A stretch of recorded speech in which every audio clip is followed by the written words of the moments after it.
Bismillahirrahmanirrahim. Assalamualaikum warahmatullahi wabarakatuh. Selamat pagi, teman-teman semua.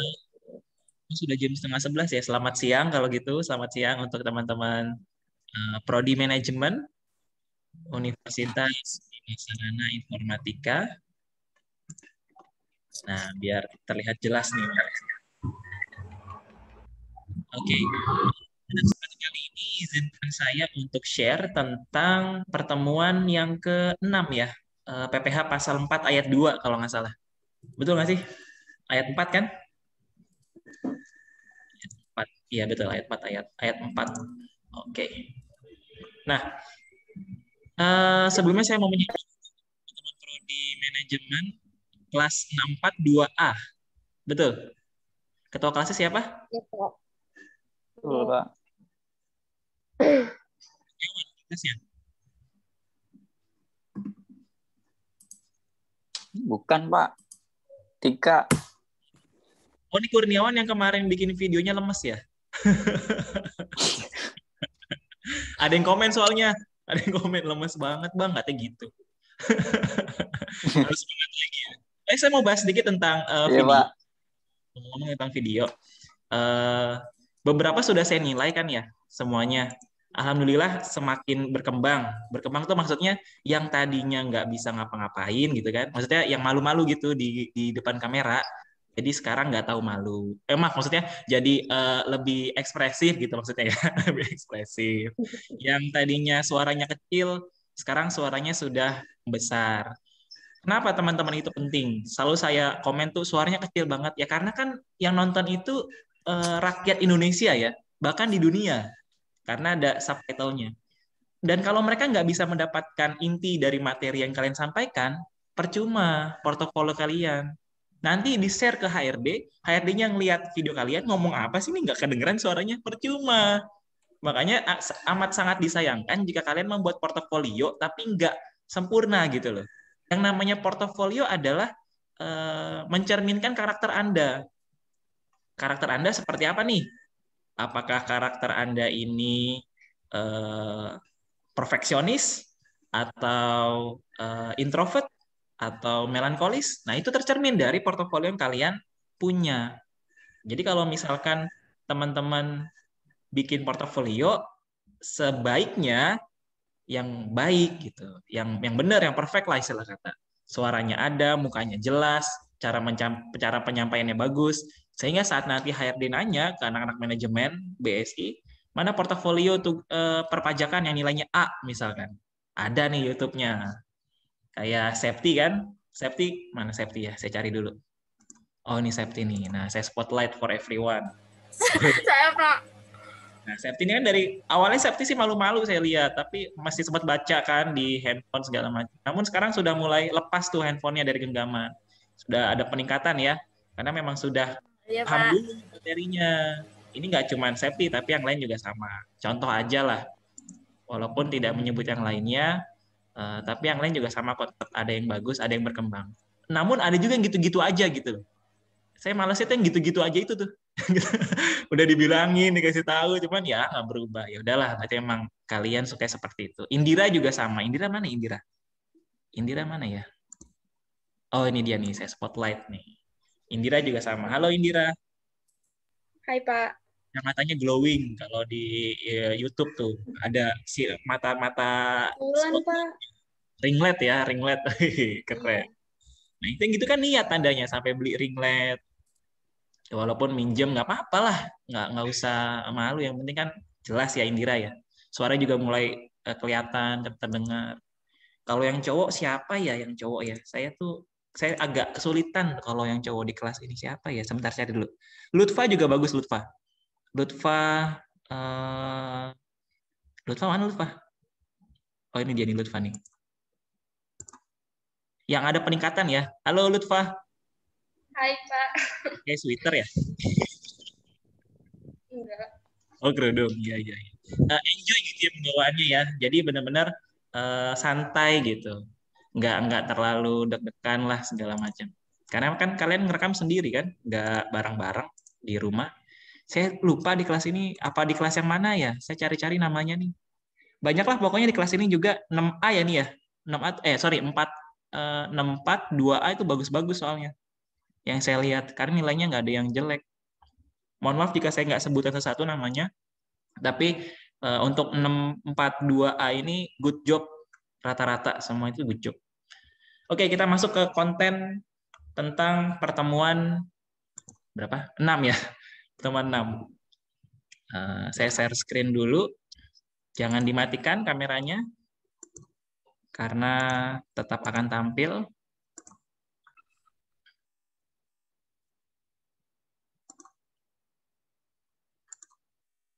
Kok nggak tampil ya?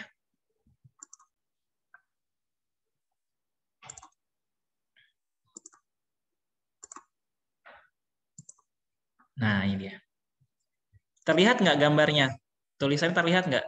Komen ya, tolong komen. Takutnya nggak kelihatan. Tika. Terlihat, Pak. Ya.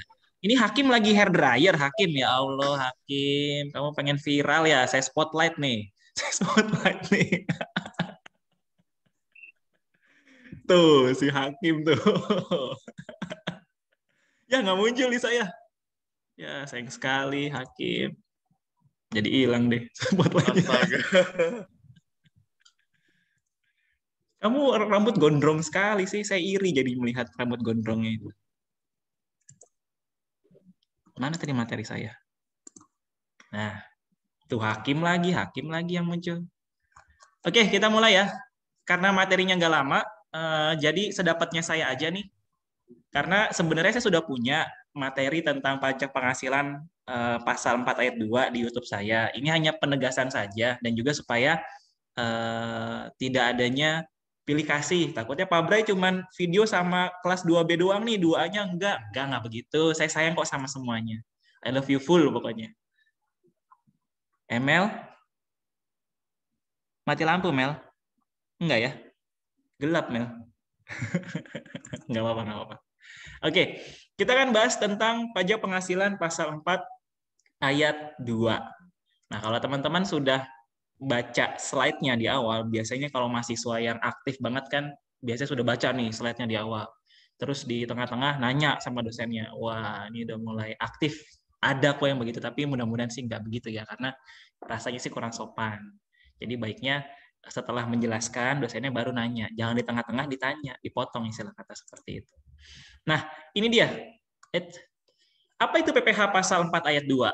Ya, PPh itu adalah khusus untuk pajak yang dikenakan pada wajib pajak badan, WP badan, ataupun WP pribadi atas beberapa jenis penghasilan yang mereka dapatkan dan pemotongan pajaknya bersifat final. Ini beda ya dengan PPh pasal 21. Bedanya di mana? Ada yang tahu nggak? Bedanya di mana? Ya, kalau tahu coba nanti share-nya di kolom komentar ya. Kolom komentar. Nah, siapa aja sih pemotong PPh pasal 4 ayat 2? Ada koperasi, ada penyelenggara kegiatan, ada otoritas bursa, dan bendaharawan. Kita langsung masuk ke objeknya. Objek dari PPh pasal 4 ayat 2. Pertama, bunga deposito. Ini kan tadi kan definisinya adalah dari penghasilan lain ya. Kalau misalkan definisinya, nih yang ini nih. Beberapa jenis nih, atas beberapa jenis penghasilan. Nah, jadi bukan dari gaji pokok. Kalau yang PPh pasal 21 kan gaji pokok ya, yang kalian bikin tuh kemarin. Nah, kalau ini bukan dari gaji pokok, namun dari penghasilan lain. Penghasilan lain contoh tadi deposito misalkan. Mana tadi ya? Nah, ini dia. Deposito bunganya ya, bunga deposito, tabungan, diskonto, SBI. Nah, dasar hukumnya sudah jelas, bisa kalian baca, searching.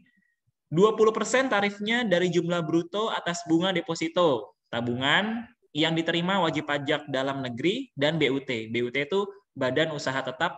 Jadi dia punya anak perusahaan di Indonesia, kayak Honda ya. Honda tahu kan? Honda tuh perusahaan luar negeri kan ya? Asal mana? Ciseeng. Jepang, Pak. Jepang. Jepang ya betul. Dari Jepang. Tapi dia punya perusahaan di Indonesia kan? Honda itu. Nah, itu namanya BUT, Badan Usaha Tetap. 20% dari jumlah bruto tarif P3B atas bunga deposito tabungan dan diskonto SBI yang diterima wajib pajak luar negeri. Duh, Hakim, gondrongnya. Gagal fokus, saya ganti orangnya. Nah, ini dia nih. Contoh perhitungannya. Si Adit nyimpen uang deposito di Bank BCA 100 juta.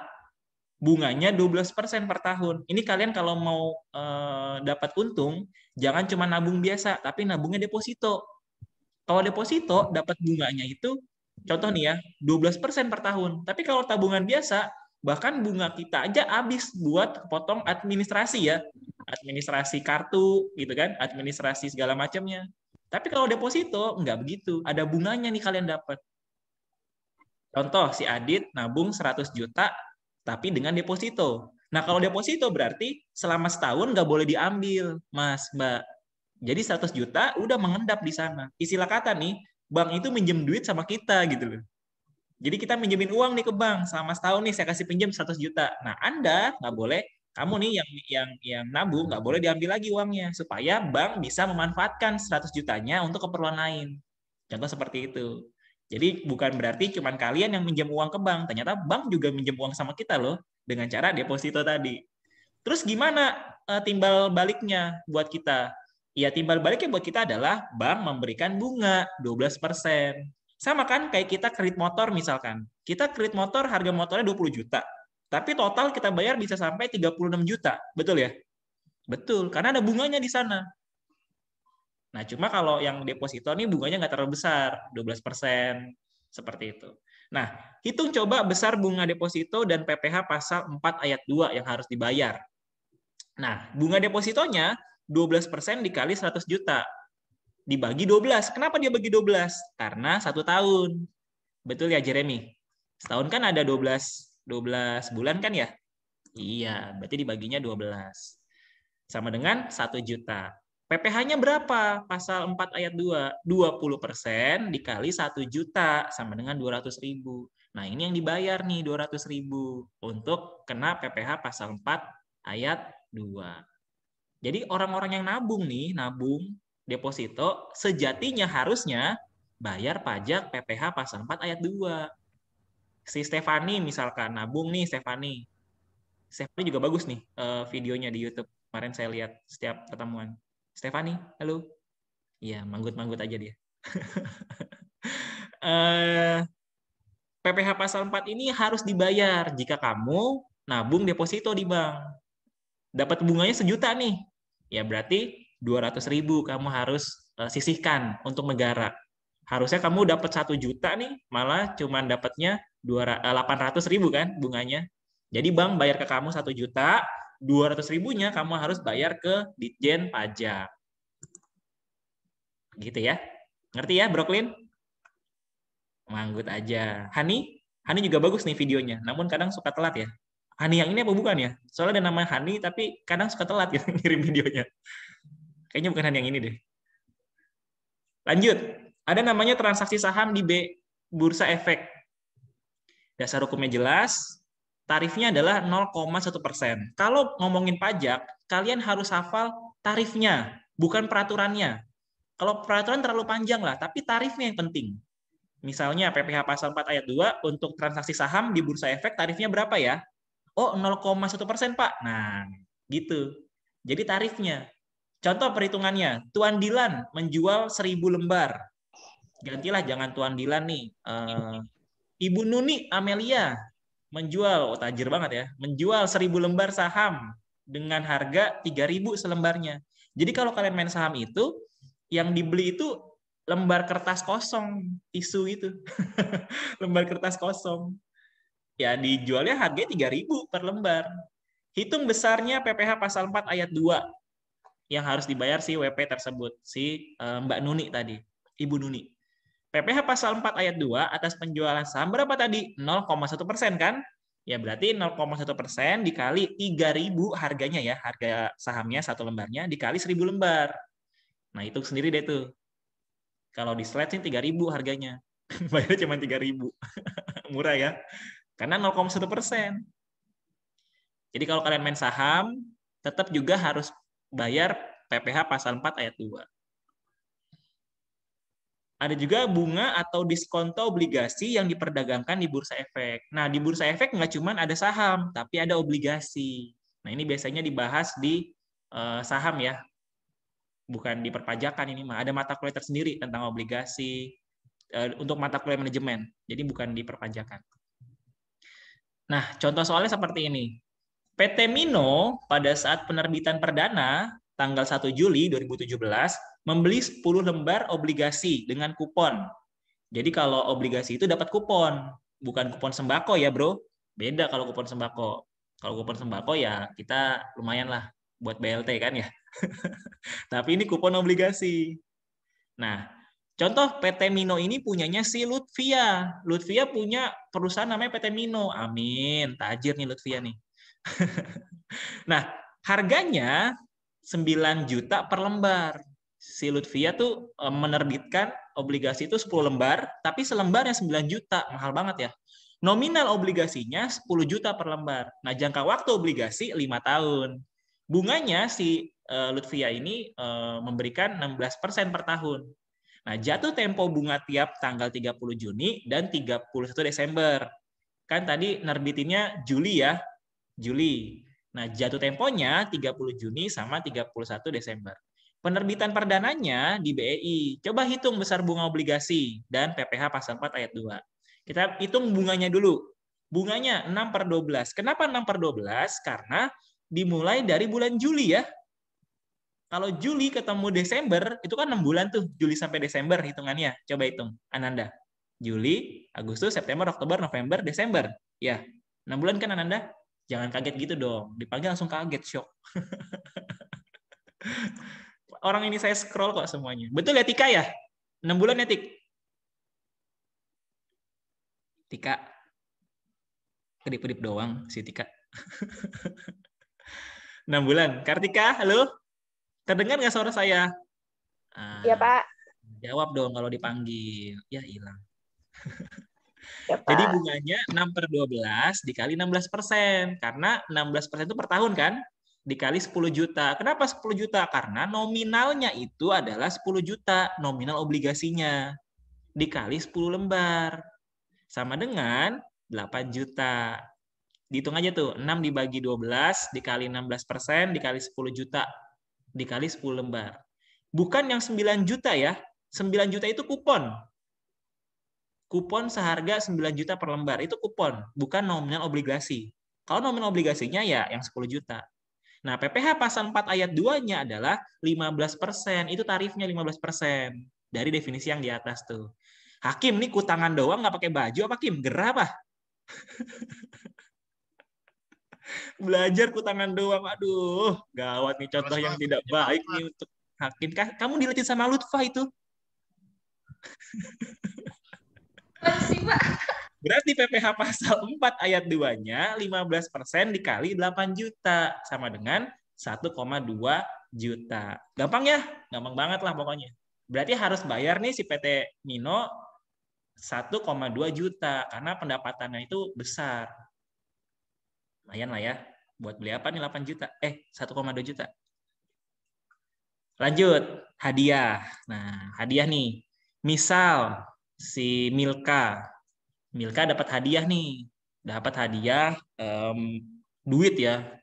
Kan sahur nih. Biasa kan kalau sahur ada acara bagi-bagi duit tuh ya. Sahur.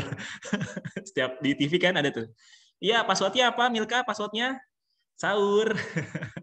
Nah, itu biasanya bagi-bagi uang tuh. Nah, uang itu harus kena pajak. Contoh, PT OKOC menyelenggarakan penarikan hadiah undian senilai 100 juta. Dalam penarikan undian tersebut, namanya Milka muncul. Selamat Milka, kamu sebagai pemenang. Berapa PPh pasal 4 ayat 2 atas hadiah undian tersebut? PPh-nya berarti 25% dikali 100 juta. Sama dengan 25 juta. Berarti 100 juta itu dipotong dulu 25 juta. Berapa Milka dapatnya? 75 juta gitu. Jadi selamat kamu dapat 100 juta, yang ditransfer mah 75 juta karena harus bayar pajak. PPh pasal 4 ayat 2. Ngerti ya Milka ya? Nah, kalau ngejelasinnya gitu. Kalau bikin YouTube tuh gitu, ekspresif. Jangan diam-diam malu-malu. teriak-teriak aja nggak apa-apa. Ntar ditanya, udah minum obat belum? Oke, lanjut. Nah, kalau sewa tanah nih, siapa di sini yang tukang sewa tanah? Ya, kok pada mati sih kameranya? Saya nggak bisa scroll nih. Agnes, Chania, saya nggak bisa scroll lagi nih. Misal Mas Trio, kamu punya tanah nih. Pada bulan Juli 2017, si Trio Guno menyewakan rumahnya. Sian banget ya, rumah ngontrak, disewain. Enggak gitu. Si Trio ini menyewakan rumahnya kepada Kinan Pali yang berprofesi sebagai pedagang kue.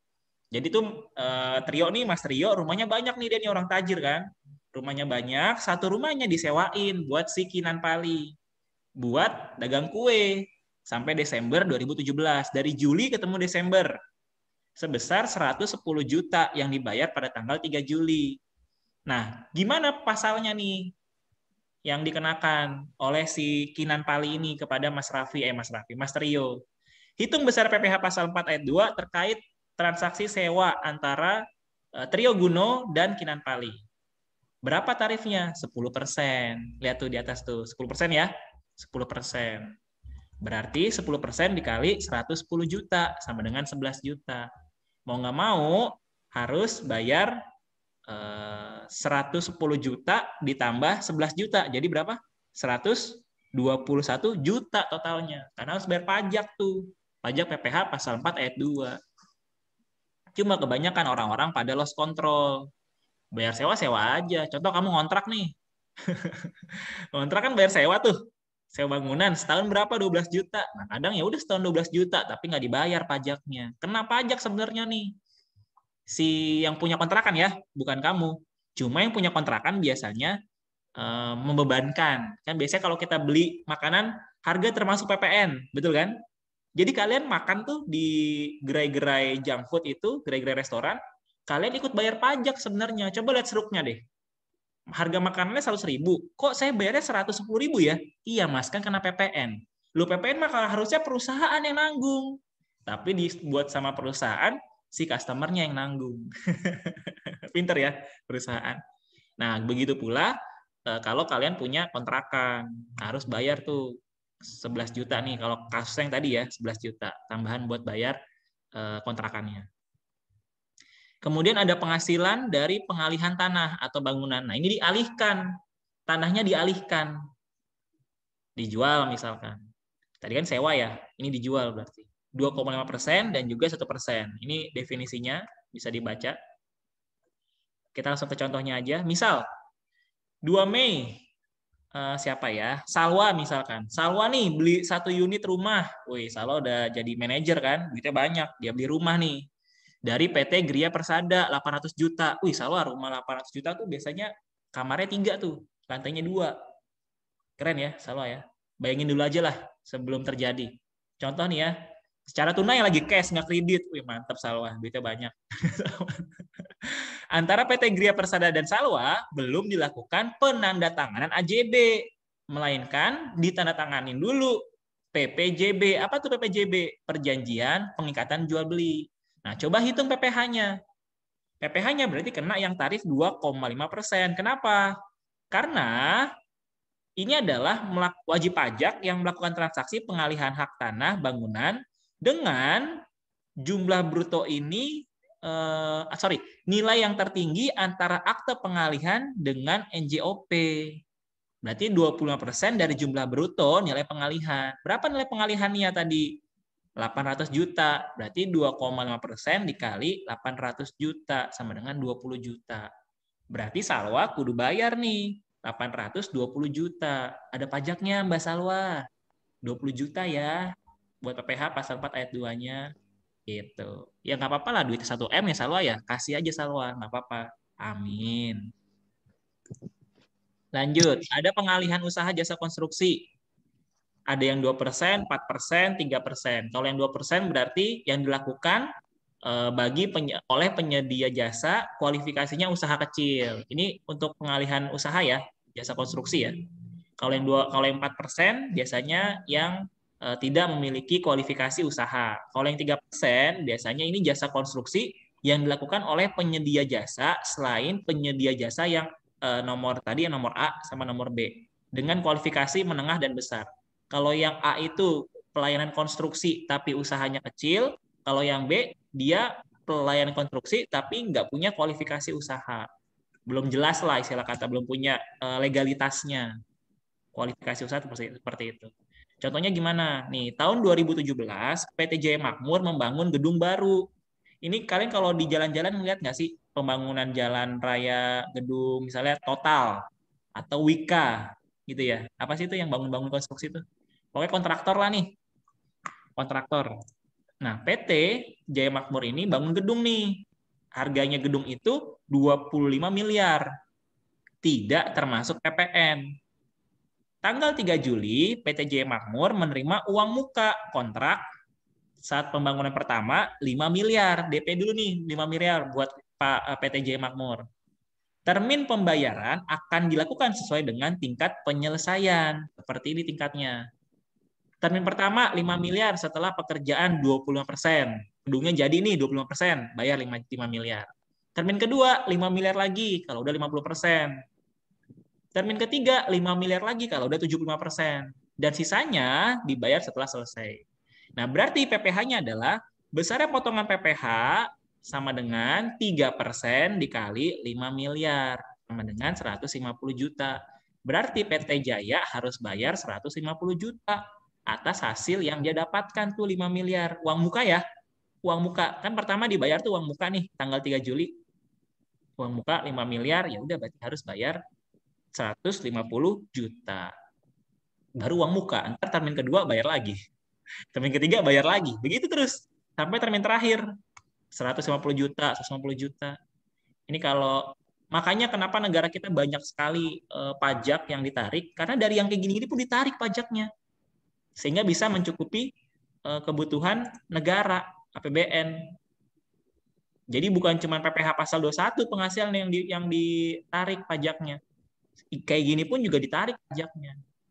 Cuma karena memang belum banyak yang taat pajak gitu kan, yang masih kurang lah, kata masih kurang ketaatan pajaknya, sehingga membuat APBN kita tuh selalu penerimaannya ya selalu kurang aja. Seperti itu. Oke, lalu ada bunga simpanan koperasi. Kamu nyimpen uang nih di koperasi kalian. Bunga simpanannya sampai dengan 240.000 per bulan. Ini bunganya ya. Berarti tarifnya adalah 0% dari jumlah penghasilan. Nah, kalau yang B, bunga simpanan di atas 240.000 per bulan, maka dikenakan tarifnya 10% dari jumlah penghasilan. Contoh seperti ini. Koperasi membagikan bunga simpanan. Yang namanya koperasi kan ada bagi bunga kan? Di akhir tahun tuh, yuk bagi bunga yuk. Kepada anggotanya, contohnya si Lutfa anggotanya. Sebagai berikut, Januari 2017 Lutfa dapat 350.000. Februari 2017 dapat 200.000. Nah, berapa PPh pasal 4 ayat 2 yang dibayar sama Lutfa? Kan nerima bunga tuh, bunga simpanan. Untuk bulan Januari 10%. Kenapa 10%? Karena Lutfa nerimanya lebih dari 240.000. Ngerti ya? Kalau lebih dari 240.000, kenanya 10%. Bayarlah dia 35.000. Nah, ternyata bulan Februari dia dapatnya itu 200.000. Ya kan? Februari 200.000 berarti 0%. Kenapa 0%? Karena bunga simpanan yang dia dapat tidak lebih dari 240.000. Cuman 200.000. Jadi dia cumanya 0%. Akhirnya nggak bayar. Sehingga dia bayar hanya 35.000 untuk pajak PPh pasal 4 ayat 2. Cuma kadang emak-emak koperasi, kan biasanya ikut koperasi emak-emak ya ibu-ibu, nggak ngeh sama gini-gini nih, nggak ngeh, kurang. Akhirnya ya udah skip aja lah. Ya dapat bunga 350.000, susah bayar PPh pasal 4-nya, cara bayarnya segala macam ribet, akhirnya nggak ketarik sama pajak. Padahal kayak gini juga ada bunganya ya, ada pajaknya ya. Nah, jadi kasih tahu sama ibu-ibu kalian, mama-mama kalian, kalau misalkan ikut koperasi, mak jangan lupa bayar pajak, PPh pasal 4 ayat 2. Kan dikasih bunga tuh mak sama koperasi. Berapa mak dapatnya? 500.000 nih bunganya. Berarti kena pajak. Tapi kalau kurang dari 240.000, berarti nggak kena pajak mak, aman. Gitu ya Sep ya. Kasih tahu Sep sama orang tua kamu Sep. Kan ikut koperasi itu orang tua. So tahu. Sep tiari pusing. Lanjut. Ini terakhir nih sepertinya. pasal 4 wajib pajak yang memiliki peredaran bruto atau omset, ini untuk pengusaha ya, omsetnya itu sampai dengan 4,8 miliar. Misal si Indira punya perusahaan, contoh nih, Ibu Indira adalah seorang merchant yang menjajakan batik secara online di marketplace. Total omsetnya sih Indira ini 160 juta. Ini rinciannya, Januari omsetnya 15 juta, Februari 11 juta, sampai Desember 16 juta. Di total ini 160 juta. Berapakah tarif yang harus dibayar oleh Indira untuk omset tersebut? 0,5% dari peredaran bruto ya. Ya, kita lihat aja nih. Januari 15 juta dikali 0,5% sama dengan 75.000.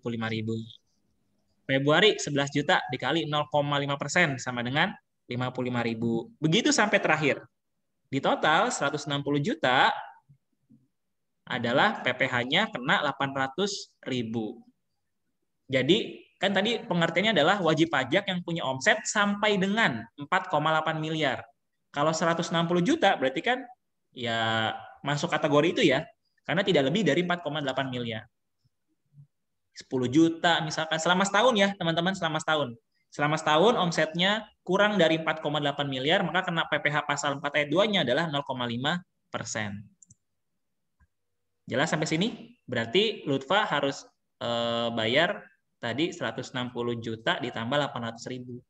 Sorry, 160 juta penghasilannya dia, 800.000 yang harus dibayar ke Ditjen Pajak. Itu maksud saya. Oke? Selesai.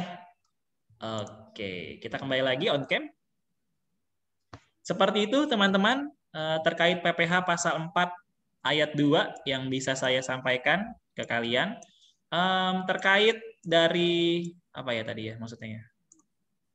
Penjelasan lebih rinci segala macam, pertanyaan-pertanyaan bisa kalian tanyakan di kolom chat atau komentar nantinya biar bisa saya langsung jawab. Karena di Zoom ini saya hanya menyampaikan tentang materinya dulu saja. Nggak pusing kan ya? Ternyata tuh Indonesia banyak sekali pajaknya gitu. Dan setiap lini, setiap aspek pasti harus bayar pajak. Nggak cuman pajak dari PPh pasal 21. Ternyata ada nih PPh pasal 4 ayat 2. Nah, di pertemuan 5 itu pun dibahas juga PPh pasal 22 dan 23. Nah, nanti akan saya share tuh ke teman-teman. Kayaknya sudah saya share deh di grup terkait materi tersebut. Baik, itu saja yang mau saya sampaikan kepada kalian semua dan saya mohon izin untuk video ini saya tayangkan di YouTube, terutama kepada Hakim. Saya izin ya, Kim ya. Ya Allah, mahasiswa saya pakai kos kutang, belajar. Aduh, saya spotlight terakhir nih. Nah, ini dia nih Hakim. Tada. Kim, kamu kalau dipotong pendek rambutnya ganteng loh, Kim. Muka-mukanya kayak artis soalnya nih, saya perhatikan. Ganteng loh kamu. Kata mas saya juga emang ganteng, Pak. Kata mas saya emang juga ganteng. Iya sih, bener. Iya, jago emang. Ganteng emang si Hakim nih. Ya elah, pakai emoticon segala. Nah, teman-teman semua di kelas 642A yang masih semangat untuk kuliah, harapannya semester ini bisa dilalui dengan sangat mudah ya, mulus, terutama mata kuliah perpajakan yang saya ajarkan. Jangan sampai teman-teman mulai berpikir, aduh capek nih kuliah online gini mulu, Pak Bre ngasih tugasnya video mulu. Ya namanya juga belajar, ya harus bisa explore, nggak cuma gitu-gitu aja. Nah, teman-teman juga sama nih, kalau yang videonya masih kurang baik, yang masih dapat nilai 70, 75, ya ditingkatkan lagi dong. Suaranya pakai klip. Kemarin ada yang udah pakai klip mikrofon, tapi masih kecil. Kalau nggak salah si Brooklyn deh. Si Brooklyn ini udah pakai klip mikrofon. Video terakhir ya, saya lihat ya, kalau nggak salah. Itu klip mikrofon atau cuma tempelan, saya nggak tahu. Tapi suaranya nggak kedengeran gitu maksudnya. Masih kurang jelas. Pak, mau nanya, Pak. Siapa tuh? Bayi Haki kok bisa dapat 95, Pak? Wow, Bayi Haki kok bisa dapat 95, Pak? Coba lihat videonya Bayi Haki. Dia ada apa di sana? Itu siapa yang ngomong itu dia? Bilang, Bos. TikTokan Haki ngiri, Pak. Ya, Hakim, kamu kalau mau dapat 95, belajar sama Bayi Haki. Apa saya salah input ya? Oke, teman-teman, terima kasih untuk pertemuan hari ini. Semoga tetap semangat untuk menjalani perkuliahan online.